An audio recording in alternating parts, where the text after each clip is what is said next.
亲爱的朋友们，欢迎来到微光夜读。你要去？为什么？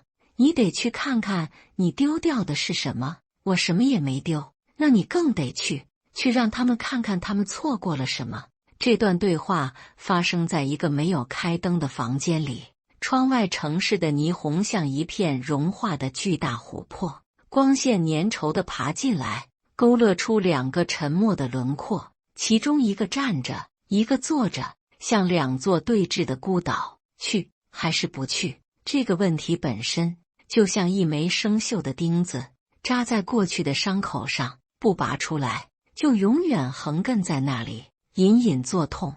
接下来开始我们本期故事，记得点击订阅并开启小铃铛。请柬是被快递员随意塞进信箱里的，一个烫着俗气金边的红色信封，在塞满广告和账单的缝隙里，像一抹干涸的血。陈默用2根手指把它夹出来，漫不经心地撕开。李月和王浩的名字并排印在一起，字体浮夸地飞扬，仿佛急于向全世界宣告某种胜利。婚礼地点：万豪酒店，5星级，时间：周六晚6点。一切都符合李月的审美，华丽、张扬，带着一种急不可耐的精致。陈默把请柬扔在桌上，那抹红色在昏暗的房间里格外刺眼。桌上散乱着几块拆开的硬盘，复杂的电路板裸露着，像某种未来生物的骨骼。空气中弥漫着汗息和咖啡混合的冰冷味道。分手2年了，2年730天，17520个小时。陈默的生活像一台设定好程序的精密仪器，日夜不停地围绕着一个代号为盘古的项目运转。他早已习惯了这种沉浸式的孤独。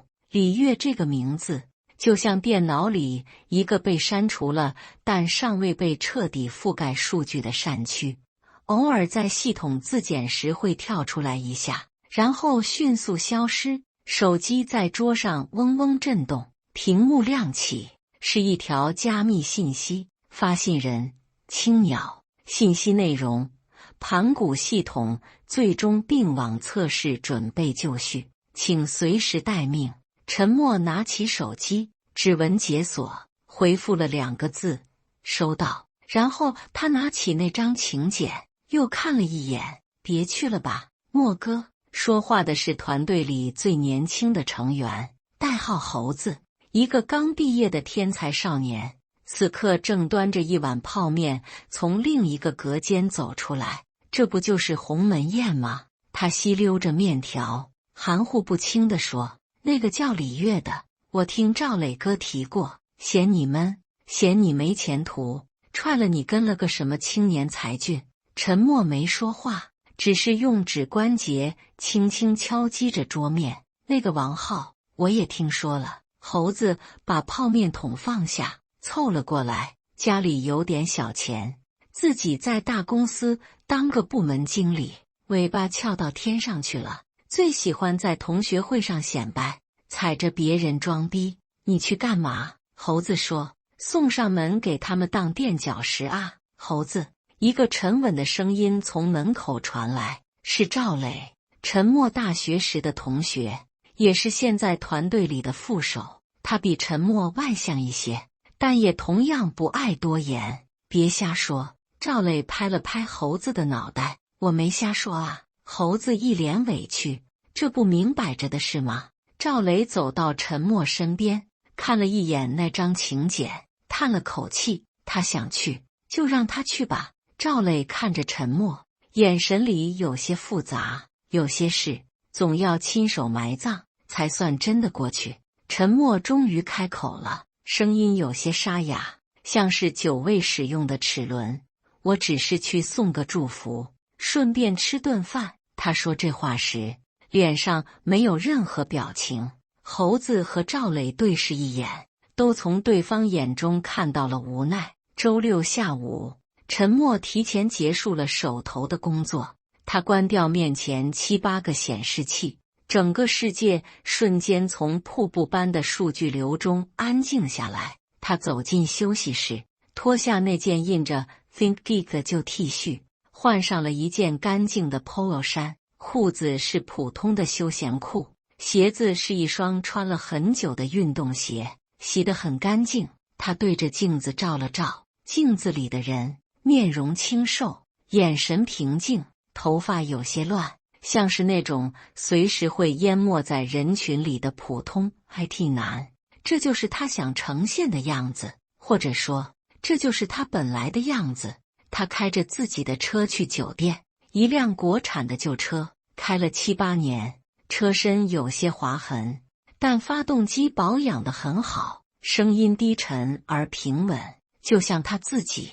车子驶入城市最繁华的 CBD， 万豪酒店巨大的 logo 在黄昏中闪烁着金色的光芒，像一只俯瞰众生的眼睛。酒店门口的广场几乎成了一个小型的豪车展，奔驰 S 级、宝马7系、保时捷卡宴，一辆辆车身被擦得锃亮的钢铁巨兽，在侍者的谦卑引导下，安静地滑入停车位。沉默的车驶入时，门口的侍者甚至愣了一下，似乎在犹豫这种级别的车是否应该停在这里。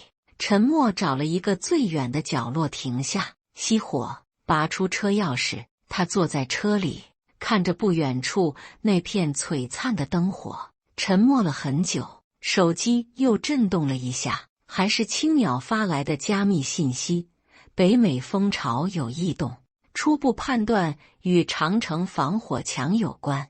龙先生已启动1级预案。沉默眉头微蹙，回复监控，等我消息。他推开车门，走入那片他早已疏远，甚至有些格格不入的浮华世界。一脚踏入酒店大堂，一股混合着昂贵香氛、食物气息和金钱味道的暖风扑面而来。巨大的水晶吊灯从穹顶垂下，像一场凝固的水晶风暴，将整个空间照得亮如白昼。地面光洁如镜，倒映着来来往往的衣着光鲜的男女。沉默的休闲装扮在这里，像一张素描画里不小心滴上的一点墨。婚礼的迎宾台设在宴会厅门口，一张巨大的婚纱照背景板立在那里。照片上的李月穿着洁白的婚纱，笑得灿烂而标准，依偎在一个同样笑容满面的男人身边。男人就是王浩，他比2年前沉默印象中的样子胖了一些，也显得更成功了一些，头发梳得油亮，一身剪裁得体的西装，手腕上那块金表在灯光下闪着刺眼的光。李月正和几个闺蜜说着话，眼角的余光瞥见了沉默，她的笑容僵硬了0.1秒，然后迅速恢复。沉默，你来啦。他主动走了过来，王浩也跟了过来，很自然地将手搭在他的腰上，那是一种宣示主权的姿态。好久不见。沉默点点头，递上一个红包。红包很普通，没有任何署名。负责收礼金的司仪接过红包，熟练地捏了捏厚度，脸上职业性的笑容淡了一些。王浩的目光在沉默身上扫了一圈，像是在用 X 光扫描，从头到脚，从衣服的品牌到鞋子的款式。扫描的结果显然让他非常满意，他的眼神里流露出一丝不易察觉的轻蔑，但语气却显得格外热情。沉默，真是稀客啊！他伸出手，用力地拍了拍沉默的肩膀。好几年没见，在哪儿发财呢？随便找了家公司，写代码。沉默平静地回答。哎呦，还在写代码啊？王浩夸张地扬了扬眉毛，真是不忘初心，专注技术，挺好，挺好。他嘴上说着挺好，但那语气就像是在夸一个坚持用算盘的老会计。你看看你，还是这么朴素。王浩的目光落在沉默的衣服上，嘴角勾起一抹玩味的笑容。现在这社会，人靠衣装马靠鞍嘛，得学会包装自己。李月的表情有些不自然，他轻轻拉了一下王浩的胳膊。好了，同学来了，快请进去坐吧。他对陈默说：陈默，你坐8号桌，都是咱们大学同学。然后他像是怕陈默找不到一样，特意朝里面指了指，那个位置在宴会厅的一个角落里，快进去吧，婚礼马上开始了。他催促道，仿佛多跟陈默站1秒就会拉低这场婚礼的档次。陈默没有再说什么，转身朝宴会厅里走去。在他身后，他能听到王浩压低了但足够让他听见的声音：亲爱的，你这个同学这几年混得不怎么样啊。李月的声音有些含糊，他一直就那样，不喜欢打扮。那不是不喜欢打扮，那是没资本打扮。王浩的声音里充满了胜利者的得意。沉默的脚步没有丝毫停顿，他穿过人群，走向那个被安排好的角落。沿途的每一张桌子都坐满了人，每个人脸上都洋溢着喜庆的笑容。他们在交谈，在敬酒，在高声谈论着股票、房子和孩子。那是一个热闹而喧嚣的世界。陈默觉得自己像一个潜水员，独自穿行在深海里，周围的一切声音和景象都隔着一层厚厚的玻璃，清晰又遥远。8号桌果然都是熟悉的面孔。张伟大学时就以会拍马屁闻名，现在正在王浩的公司里做个小组长，是王浩最忠实的跟屁虫。孙俪，一个把名牌包看得比命还重的女生，嫁了个小老板，朋友圈里除了炫富就是炫夫，还有几个零星的同学，脸上都带着被社会打磨过的世故和圆滑。赵雷也在，他看到陈默过来，朝他点点头，算是打了招呼，但眼神有些闪躲。陈默一坐下，桌上的气氛就出现了瞬间的凝滞。然后张伟第一个打破了沉默：哟，这不是咱们学校当年的计算机大神陈默吗？他拖长了音调，语气阴阳怪气。陈默看了他一眼，没说话。大神，好久不见，在哪儿高就啊？张伟明知故问。他显然刚才听到了陈默和王浩的对话。一家小公司，陈默淡淡地说，小公司好啊，清闲。张伟立刻找到了攻击的切入点，他夸张地对满桌人说，不像我们王经理，哎呀，那真是日理万机，手下管着上百号人，每天不是开会就是见客户，忙得脚不沾地。他转向赵磊，赵磊，你说是不是？你在国企应该也挺忙的吧？赵磊有些尴尬地点点头，还行。孙俪接过了话头，她晃了晃自己手腕上新买的手镯，假装不经意地问，哎呀，写代码是不是特别辛苦呀？我听说现在程序员如果进不了那些互联网大厂，工资也就那样吧，还特别容易掉头发。他一边说，一边意有所指地瞟了一眼沉默略显凌乱的头发。桌上响起了几声压抑的窃笑。咱们沉默大神肯定不一样。张伟又把矛头对准了沉默大神的技术，那肯定是在研究什么改变世界的尖端项目，是不是啊？这句改变世界被他说得充满了嘲讽。在他们看来，一个穿着普通在小公司上班的程序员谈改变世界，本身就是一个天大的笑话。沉默端起面前的茶杯，喝了一口水，茶是温的。他不想争辩，因为他的世界这些人不懂，说了他们也无法理解。他正在做的盘古项目确实是在改变世界，或者说是在守护这个世界的某个重要方面，但这些都属于国家最高机密，他不能说。他的沉默在其他人眼中成了默认，成了自卑。张伟觉得自己的拳头打在了棉花上，有些无趣，于是换了个话题。对了，王经理刚才说他下个月准备把他的宝马5系换成卡宴了。他一脸羡慕地说：“那车真他妈的气派。”孙俪立刻来了精神：“真的呀，我老公也一直想换车，我看中了那款奔驰的 GLC， 也不知道怎么样。”话题很自然地转向了车子和房子，这是成年人世界里最简单粗暴的价值衡量标准。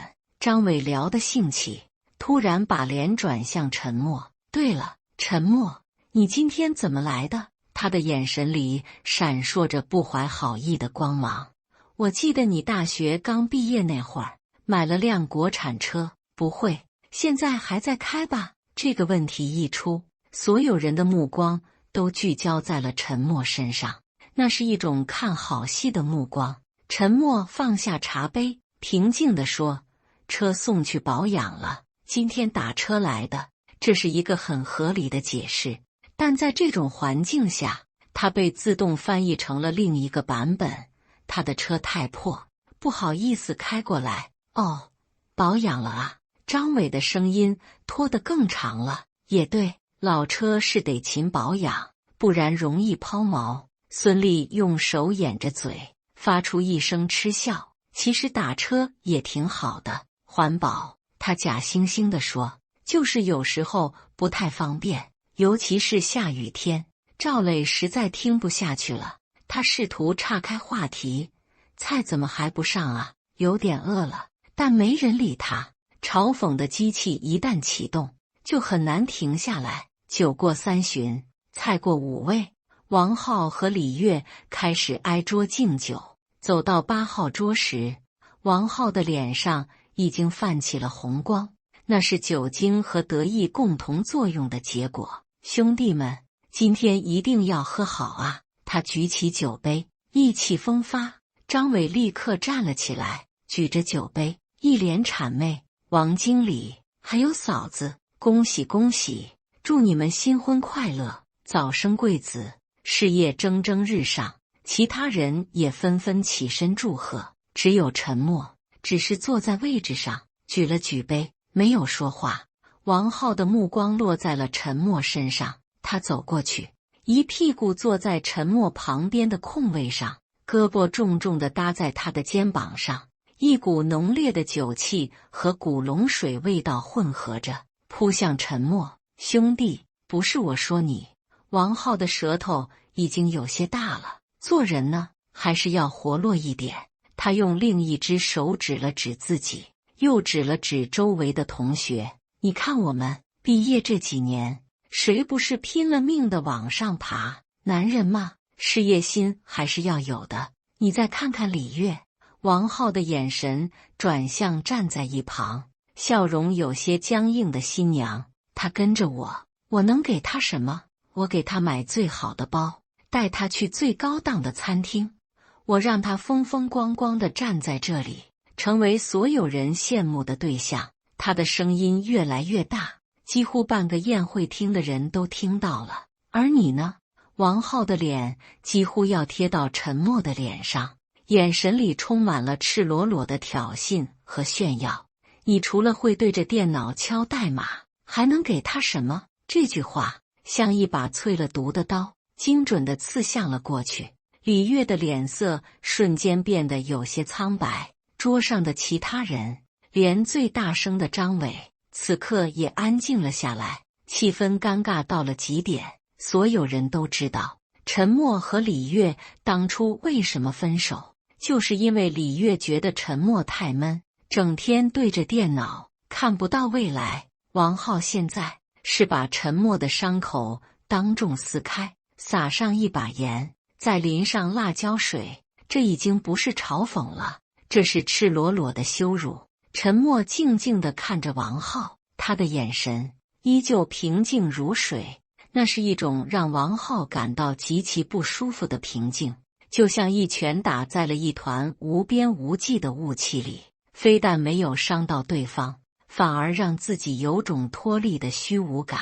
王浩，你喝多了。李月终于忍不住走过来拉他，我没喝多。王浩甩开他的手，我今天高兴，跟老同学多说几句心里话。怎么了？他拍着陈默的肩膀，力道更重了。兄弟，听哥一句劝，别死脑筋了。这年头，技术算个屁，人脉和资源才是王道。改天来我公司，我给你安排个清闲的职位，工资肯定比你现在高。他这话说的像是一种居高临下的施舍。赵磊终于看不下去了，他站起来说：王浩，你真喝多了，别胡说了。我胡说。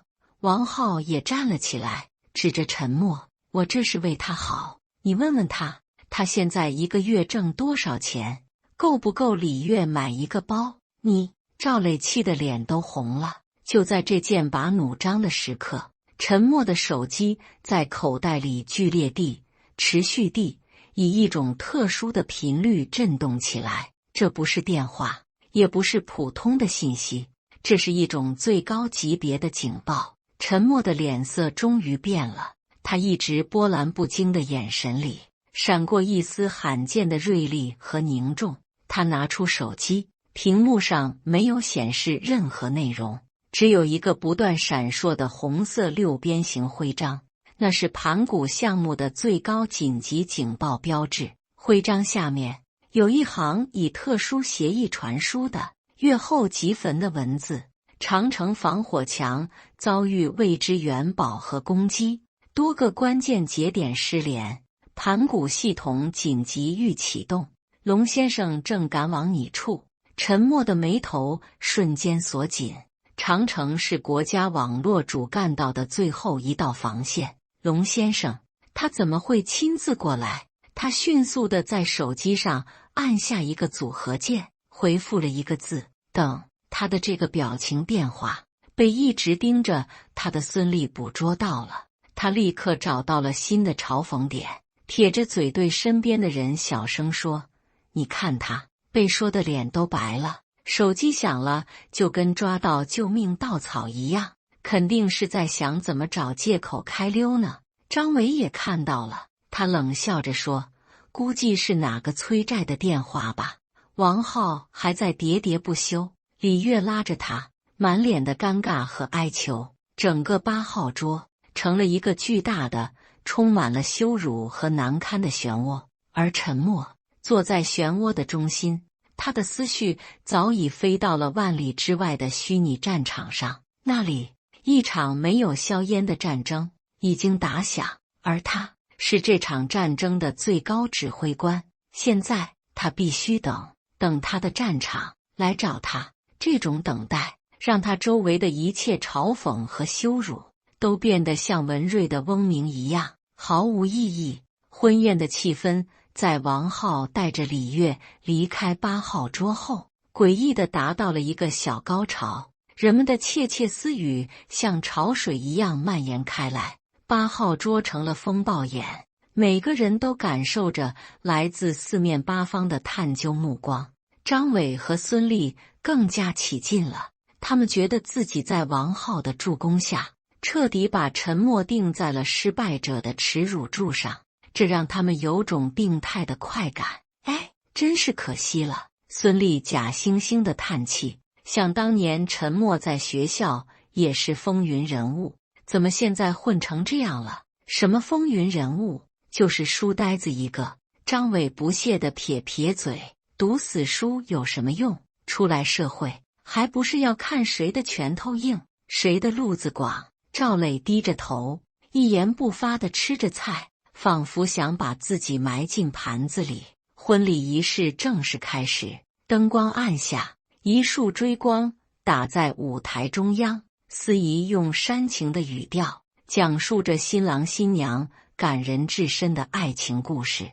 陈默面无表情地看着，故事被精心包装过，隐去了所有现实的考量，只剩下纯粹的浪漫。他想起李月也曾对他说过类似的话。沉默，我们以后也办一场这样的婚礼好不好？要最大的水晶灯，要铺满白玫瑰的地毯。那时的他眼睛里闪着对未来的憧憬，而那时的他正为了一个技术难题3天3夜没有合眼。他只是疲惫地嗯了一声。或许就是从那些无数个细小的被忽略的瞬间开始，他们的人生轨迹就注定要分叉。致辞环节，新郎王浩意气风发地走上舞台，他接过话筒，清了清嗓子，台下掌声雷动。他先是感谢了双方父母，感谢了各位来宾，然后他话锋一转，开始发表他的人生感悟。今天能和李月站在这里，我心里充满了感激，感激这个时代给了我们奋斗的机会，也感激我自己的努力，没有辜负这个时代。他的目光扫过全场，最后若有若无的在8号桌的方向停留了片刻。我一直觉得成功不是一蹴而就的，它需要我们抓住机遇，努力拼搏，不断地跳出自己的舒适圈。最怕的就是有些人守着自己的1亩3分地，不求上进，安于现状，最终只会被时代所淘汰。这段话指向性已经非常明显了。台下一些知道内情的宾客发出了会意的微笑，张伟甚至带头鼓起了掌，吹了声口哨，大喊：王经理说得好。整个宴会厅变成了一个巨大的舞台，王浩是聚光灯下唯一的主角，而沉默是他为了衬托自己光辉形象而精心设置的最完美的黑暗背景。李月站在王浩身边，穿着华美的婚纱，脸上带着幸福的笑容，但如果仔细看，会发现他的笑容有些僵硬，他的眼神也下意识地避开了8号桌的方向。或许在他内心深处，他知道王浩这番话有多么残忍，但他选择了默许，因为他现在所拥有的一切正是建立在这种成功的价值观之上的。他需要王浩的这番话来不断地确认自己当初选择的正确性，来麻痹心中那一丝若有若无的对过去的愧疚。王浩还在继续他的演讲，声音越来越激昂，充满了成功人士的指点江山的气度。沉默低着头看着自己的手机屏幕，屏幕依旧是黑的，但他知道风暴正在逼近，他在等一个信号，一个可以让他离开这个令人窒息的地方的信号。王浩的致辞在他自己觉得最慷慨激昂的时刻被一阵突兀的低沉的引擎轰鸣声打断了。声音是从酒店外传来的，不是一辆车，而是一整个车队。那声音整齐划一，带着一种不容置疑的力量感，由远及近，迅速覆盖了婚礼现场的背景音乐。宾客们的好奇心被勾了起来，纷纷扭头望向宴会厅巨大的落地窗。窗外，酒店门前的广场上正上演着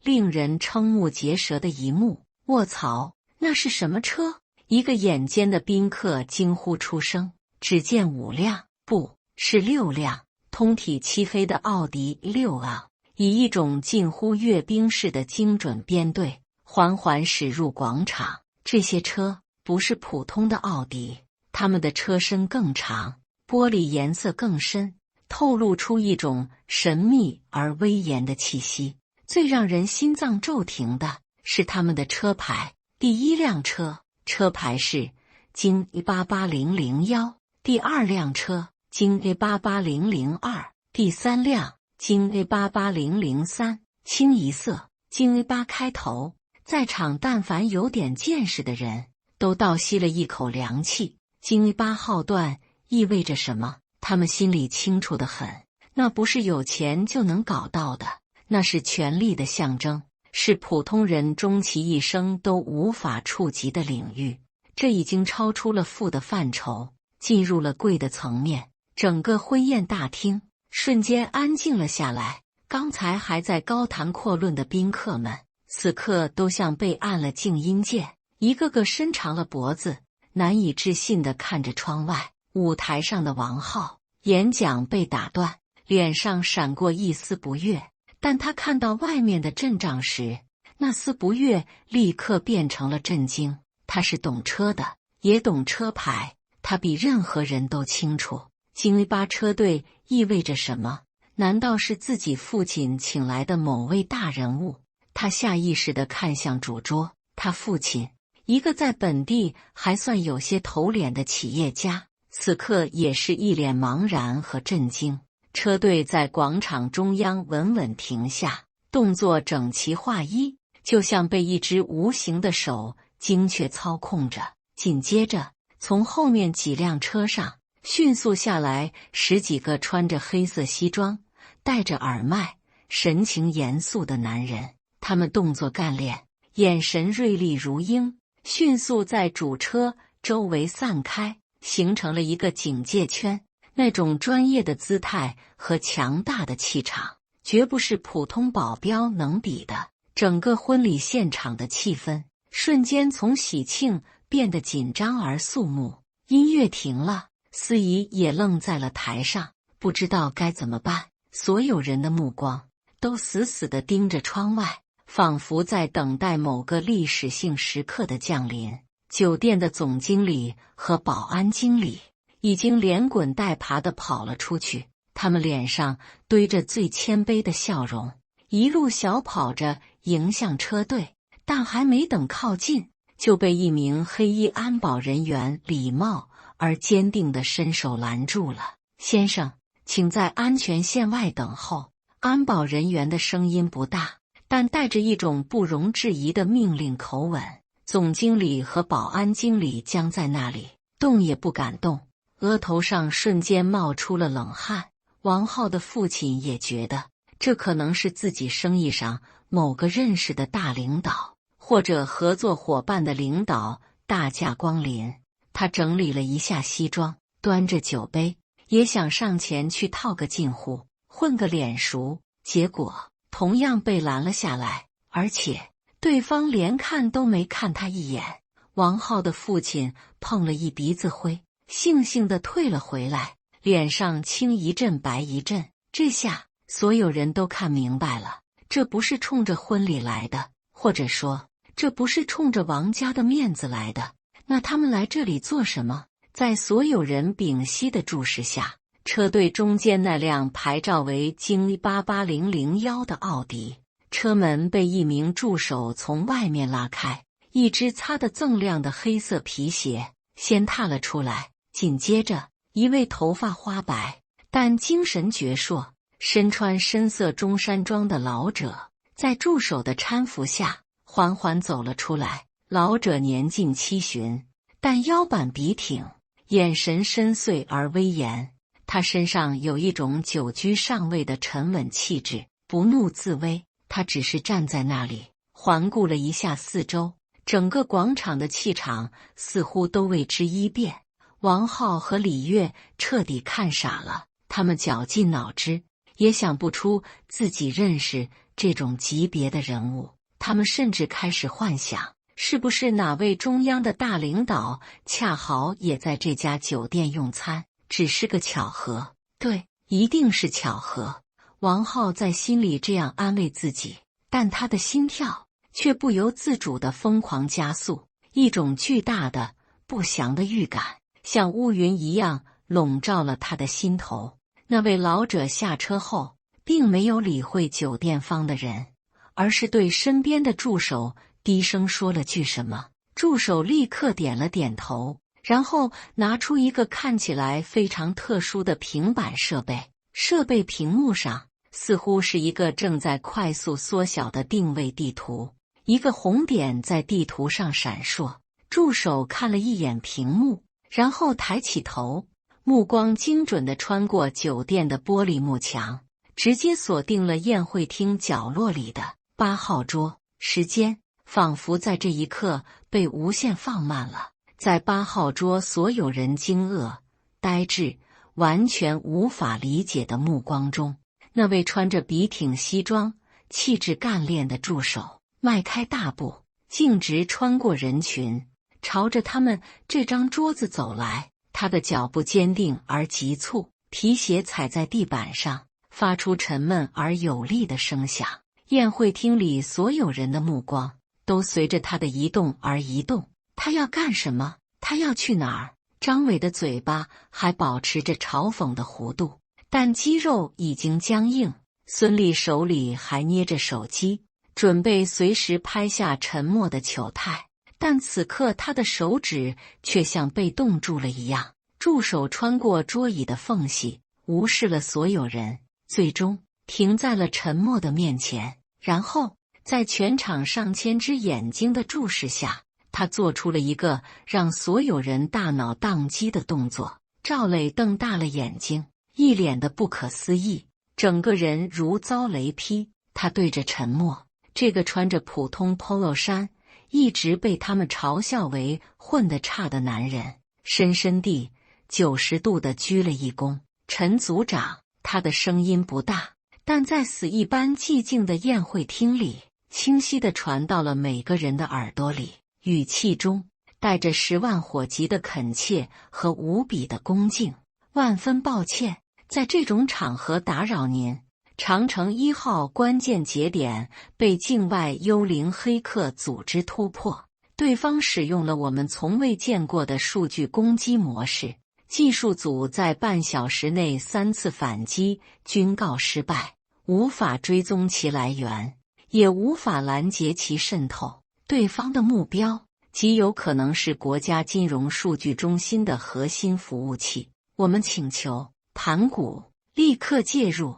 龙先生亲自过来了，就在外面的指挥车里等您。一连串的话像一颗颗重磅炸弹在宴会厅里炸响，整个世界都安静了，所有人都傻眼了。陈组长，盘古，龙先生，长城1号节点，境外黑客组织，国家金融数据中心，这些词汇每一个都像来自另一个世界的语言，神秘而又充满了无法想象的分量。它们组合在一起，形成了一股恐怖的、足以碾碎在场所有人价值观的信息风暴。张伟和孙俪的笑容彻底凝固在了脸上，他们的嘴巴无意识地张开，大的能塞进一个鸡蛋，眼睛里充满了惊骇和恐惧。刚才他们嘲笑的到底是一个什么样的存在？舞台上的王浩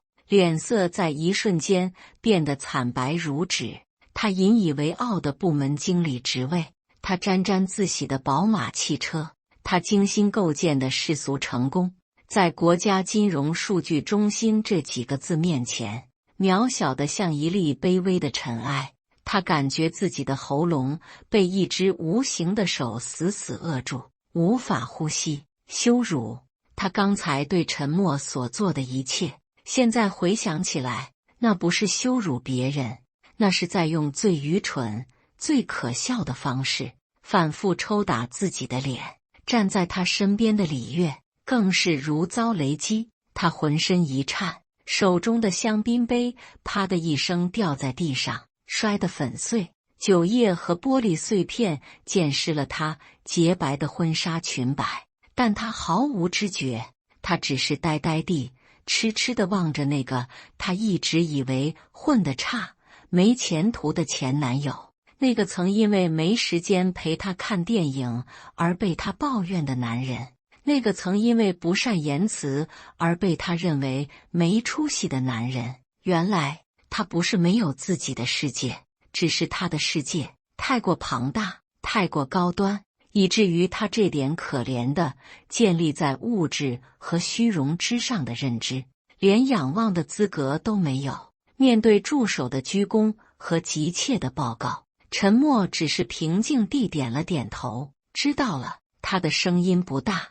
但带着一种瞬间安定人心的力量。他缓缓起身，在桌上众人如同见鬼一般的目光中，他对着目瞪口呆的赵磊和其他同学礼貌性地示意了一下，仿佛只是要提前离席。我有点急事，先走了，你们慢用。就在他准备迈步离开的时候，那位一直等在车外的龙先生竟然亲自走了进来。酒店的总经理想跟上来引路，被他一个眼神制止了。他摆了摆手，示意助手不必多言，然后径直穿过人群，走到了陈默的面前。如果说刚才助手的出现已经让全场震惊，那么这位老者的亲自到来则让整个宴会厅的空气都彻底凝固了。一些年纪较大、见多识广的宾客已经认出了这位老者的身份，那是指在国家级的科技新闻和财经峰会上作为泰山北斗级人物出现的龙振国先生，国家信息战略安全顾问、中科院院士、盘古计划的总设计师小陈。龙振国走到陈默面前，脸上带着一丝歉意，但更多的是发自内心的欣赏和倚重。我知道今天是你朋友的重要日子，本来不想亲自进来打扰，但是事关重大，只能把你这位主帅从酒席上请出来了。他的声音温和而有力，每一个字都清晰地敲击在所有人的心上。对方这次来势汹汹，技术组那帮小子已经快顶不住了。国家的信息命脉，现在需要你的智慧来守护。说完，他亲切地、自然地伸出手，拍了拍陈默的肩膀。这是一个简单的长辈对晚辈的鼓励动作，但在场的每一个人都明白，这一个动作所蕴含的分量重若泰山。那是一种国家级的认可和托付。龙振国甚至还很礼节性的对已经完全石化了的新郎新娘王浩和李悦点了点头。叨扰二位新人的婚礼了，情况紧急，还请见谅。这句客气话对王浩和李悦来说，却比任何羞辱的话语都更让他们无地自容。陈默对龙振国点了点头，没有多说什么，军情如火，无需客套。他跟着龙振国转身向外走去，全场宾客上千道目光像朝圣一般聚焦在他一个人的背影上。那个背影并不高大，甚至有些清瘦，但此刻在所有人眼中却显得无比的挺拔和伟岸。在经过李悦身边时，陈默的脚步没有丝毫停顿，他甚至没有看他一眼，只是当两人擦肩而过的那一刹那，他用一种轻的几乎只有他们两人能听见的声音说了一句话：祝你幸福。这4个字像羽毛一样轻，却像巨石一样重重地砸在了李悦的心上，彻底击碎了他用虚荣和物质堆砌起来的那份可怜的骄傲。陈默和龙振国一行人离去后，那排代表着绝对权威的精车队也悄无声息地划出广场，消失在夜色中，仿佛他们从未出现过。但宴会厅里却留下了一片精神上的废墟，死一般的寂静持续了整整1分钟，然后像是烧开的水，整个大厅瞬间爆发出嗡嗡的无法抑制的议论声。天哪，刚才那是龙振国院士吧？我在电视上见过他，那个叫陈默的到底是什么人？陈组长，盘古又是什么？还用问吗？没听到龙老总说吗？守护国家信息命脉的，这得是多大的腕儿啊！我好像明白了，他不是混得差，他是级别太高，高到我们根本无法理解。所有的目光都像探照灯一样齐刷刷地射向了8号桌，那里成了全场的焦点，一个充满了尴尬、羞愧和荒诞的漩涡中心。张伟的脸色灰败，像一只斗败了的公鸡，蔫蔫地缩在椅子上，连头都不敢抬。他刚才说的每一句嘲讽的话，现在都变成了烧红的烙铁，反复炙烤着他的脸皮。孙俪则尴尬地拿起手机，假装在疯狂地刷着什么，试图用这个动作来掩饰自己的无地自容。他朋友圈里那些炫耀的名牌包和下午茶，在国家金融安全这种级别的存在面前，显得那么的幼稚和可笑。赵磊长长地舒了一口气，他看着沉默空出来的座位，眼神无比复杂，有震惊，有敬佩，也有一丝如释重负。他庆幸自己刚才没有和张伟他们同流合污，而婚礼的两个主角王浩和李悦则成了废墟上最悲惨的两座雕像。王浩彻底懵了，他就那么直挺挺地站在舞台上，像一个断了电的机器人。他引以为傲的地位、财富、人脉，在京巴车队和龙振国院士面前被碾压得粉碎。他最大的羞辱不是来自沉默的任何一句反击，因为沉默从头到尾甚至没有正眼看过他。他最大的羞辱来自于他自己，来自于他自己精心构建的那个优越感世界的瞬间崩塌。他就像一个在沙滩上堆砌了半天城堡的孩子，沾沾自喜，以为自己的城堡是全世界最宏伟的建筑。结果，一个真正的巨浪打来，连带着他可笑的城堡和无知的骄傲一起卷走，了无痕迹。他这场婚礼本应是他人生最高光的舞台，结果却成了沉默封神的背景板。他，王浩，沦为了这个年度圈子里最大的笑话。李悦比王浩更早地从震惊中回过神来，但随之而来的是更加汹涌的，足以将他淹没的悔恨和失落。他脸上的妆容精致而完美，但此刻却再也掩盖不住他失魂落魄的神情。他终于明白了，原来沉默不是不求上进，而是他的上进早已超越了他的认知范畴，进入了一个他连想象都无法企及的维度。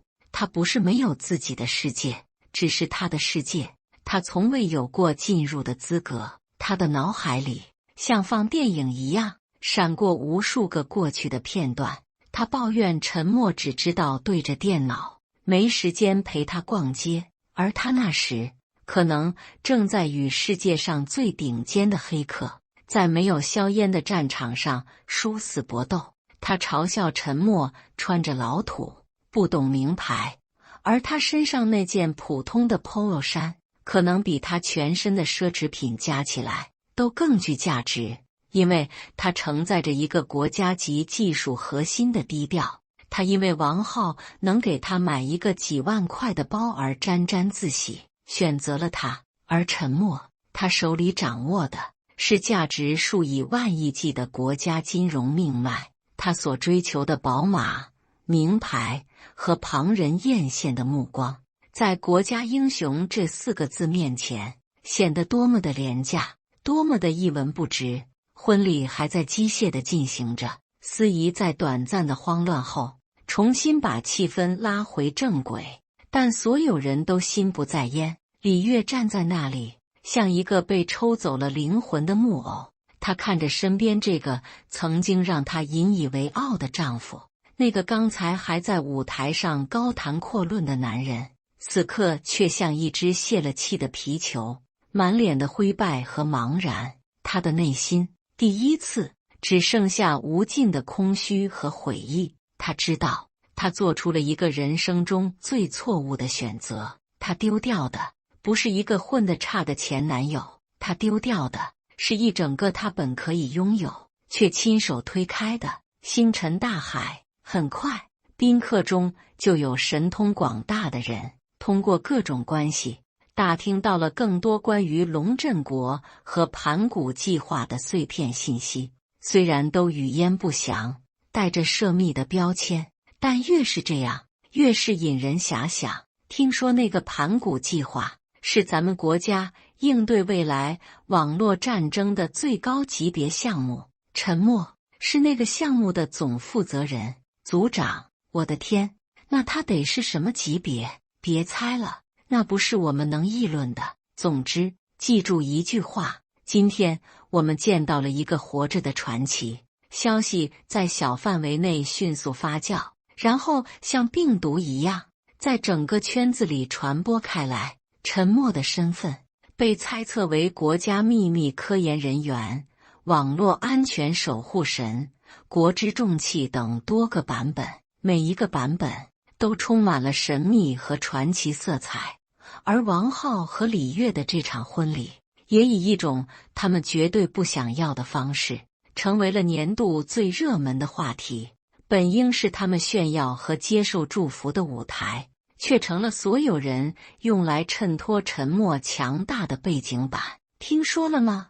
王浩在婚礼上把人家得罪惨了，当着所有人的面羞辱人家。结果呢？人家一个电话叫来1排京巴的车，国家级的院士亲自来请人走，那场面，我听说王浩当时脸都绿了，跟吃了苍蝇一样，活该。什么人啊？有点小钱就不知道自己姓什么了，这次踢到钢板上了吧？这些流言蜚语像一把把刀子，反复切割着王浩和李悦本就脆弱不堪的自尊。那场婚礼像一道无法愈合的伤疤，永远地烙印在了王浩和李悦的婚姻生活里。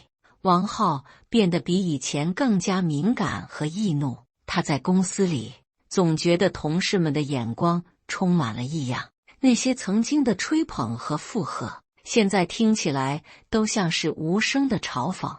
他甚至因为一点小事，就把在他手下工作的张伟骂得狗血淋头，最终逼得张伟灰溜溜地主动离职。他把所有的怨气和挫败感都发泄在了身边的人身上，尤其是李悦。他时常会在喝醉后反复地质问他：你是不是后悔了？是不是觉得我不如陈默？每一次争吵都像是在提醒他们那一天所经历的巨大羞辱。李悦则更多地陷入了长久的沉默，他不再热衷于发朋友圈炫耀自己的生活，因为他知道，在真正的高度面前，他那些所谓的精致生活不过是井底之蛙的自我满足。他看着身边这个因为嫉妒和挫败而面目逐渐狰狞的丈夫，心中只剩下空虚的悔意和无尽的疲惫。他们用物质和虚荣构建的幸福生活，表面上依旧光鲜亮丽，但内里早已布满了密密麻麻的裂痕，随时可能彻底崩塌。几天后，北京西郊一个地图上没有标记，被列为最高军事禁区的国家级数据中心，巨大的地下机房里，只有服务器风扇的嗡鸣声，一排排的指示灯像夜空中沉默的星辰，安静地闪烁着。陈默和他的团队已经在这里连续奋战了72个小时。他坐在一面由几十块屏幕组成的巨大数据墙前，手指在键盘上飞速敲击，发出一连串密集的、富有韵律的声响。屏幕上瀑布般的数据流以肉眼难以捕捉的速度刷新着，那是幽灵组织留下的痕迹，狡猾、诡异，像一条滑不溜手的毒蛇。但在沉默的追踪下，他最终还是露出了自己的七寸。找到了！代号猴子的少年发出一声兴奋的低呼。北美，西经118度，北纬34度。数据源头指向一座物理隔绝的服务器，沉默的眼神依旧专注。青鸟，准备陷阱。他冷静地下达指令，放出诱饵，把他们的数据包引进来。我要活的。收到。一个清脆的女声响起，坐在沉默不远处的一个女孩点了点头，她就是青鸟，团队里的数据分析专家，也是当初给陈默发加密信息的人。他一直默默地用自己的方式支持着陈默，欣赏着他，因为他懂他的世界，也尊重他的沉默。又过了半个小时，当对方的数据包被成功引入陷阱并被捕获的那一刻，陈默敲下了最后一个回车键，收网。数据墙上所有的红色警报瞬间消失，变成了代表安全的绿色。一场足以引发全球金融海啸的网络攻击，被他们这群无名英雄悄无声息地化解在了虚拟空间里。整个指挥室里响起了压抑的劫后余生般的欢呼声。陈默疲惫地靠在椅背上，长长地吐出了一口气。3天3夜没合眼，他的眼中布满了血丝，但眼神却依旧明亮。任务结束后，他走出机房，推开通往地面的那扇沉重的铅门。清晨的阳光瞬间洒了进来，有些刺眼。龙振国院士正等在外面，他手里拿着2杯热茶，他递给陈默一杯。辛苦了，龙先生笑着说。盘古又一次守住了国门，你和你的团队是这个国家真正的无名英雄。陈默接过热茶，喝了一口，暖流传遍全身。他看着初升的太阳，没有说话。这时，青鸟也走了出来，他手里拿着一份还冒着热气的早餐，递给陈默。默哥，吃点东西吧。2人相视一笑，阳光下，他们的笑容干净而纯粹，那是一种基于共同理想和灵魂契合的默契。龙先生安排了专车，要送陈默回家休息。陈默拒绝了，他摆摆手，走向了停车场那个不起眼的角落。他拉开车门，坐进了自己那辆国产的旧车里，就是那辆被张伟他们嘲笑、被认为不好意思开到婚礼现场的车。他发动引擎，车子发出低沉而平稳的轰鸣，汇入了城市早高峰的车流中。车窗外是这个他誓死守护的国家的繁华景象，高楼林立，人来人往，充满了生机和活力。车内是他一个人的安静的世界。他打开了车载电台，广播里正播放着早间新闻。据本台消息，我国金融系统昨日成功经受住了一次来自境外的高强度的网络压力测试，系统运行平稳，未受任何影响，经济形势一片大好。主持人字正腔圆的声音在小小的车厢里回荡。没有人知道，那所谓的压力测试背后是一场何等惊心动魄的殊死搏斗，也没有人知道，这片刻的国家安宁背后是多少个像陈默一样的无名英雄，用他们的智慧和青春在默默的守护。陈默握着方向盘，看着前方川流不息的道路，眼神平静而坚定。对他而言，这就是超越了一切虚荣和喧嚣的真正的成功，是无声的，却拥有雷霆万钧之力的价值锋芒。感谢大家的观看，本期故事精彩吗？欢迎大家在下方评论区吐槽。如果你喜欢这类故事，记得点击订阅微光夜读，并分享给更多的人，这会对我帮助很大。再次感谢大家的观看。